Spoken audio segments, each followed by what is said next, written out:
Welcome to Lesson 2, Identifying the Inquiry and Stating the Problem. In this sub-lesson, we'll delve into one of the most crucial parts of your research paper, the background of the study.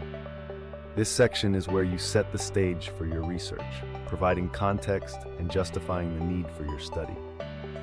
The background of the study gives your readers a deep understanding of the context within which your research topic was conceptualized. It's written after a thorough literature review and is essential in articulating the importance and validity of the research problem.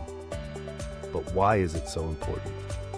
This section justifies the need for your research by establishing the research gap, an area that hasn't been fully explored and requires further investigation. A research gap is a specific area in the existing body of research that hasn't been fully explored. It might involve particular variables, conditions, populations, methodologies, or even the topic itself. To identify these gaps, an exhaustive literature review is necessary. You should explore qualitative, quantitative, or mixed method studies from reliable sources, paying special attention to the discussion, conclusion, or recommendation sections. These sections often highlight where further research is needed. Let's break down the components of the background of the study. Introduction, or the current state of the field.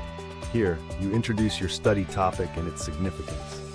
Provide a brief overview of the topic's history and current status, and explain why it remains of interest to researchers and practitioners. Review of relevant literature or current and conventional practice. Summarize previous studies related to your topic. Highlight key findings and unresolved issues. Discuss conventional practices and their limitations, showing why your study is needed. Identification of research gaps or problems. This is where you point out the specific gaps in existing research that your study aims to address. Explain how previous studies have failed to provide conclusive findings and ensure the relevance of your research gap. Contribution of the present study in addressing the research gaps.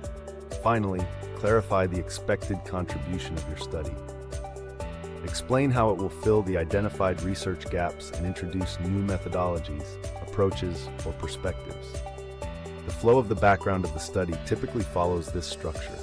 You begin by setting the context, then identify the research gap or problem, and finally state the aim of your study. This logical flow helps readers understand why your research is necessary and what it aims to achieve. Here are some tips to keep in mind when writing the background of the study. Objectivity. Be sure to avoid negative or biased remarks.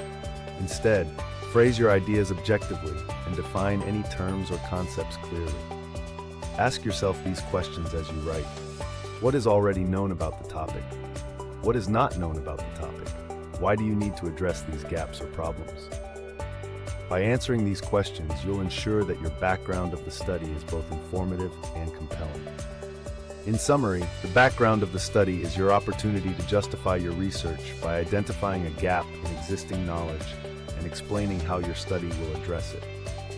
It sets the foundation for your entire research paper, guiding your readers through the context, the gap, and the objectives of your study. Thank you for joining this lesson. Stay tuned for more insights as we continue to explore the essential elements of academic research.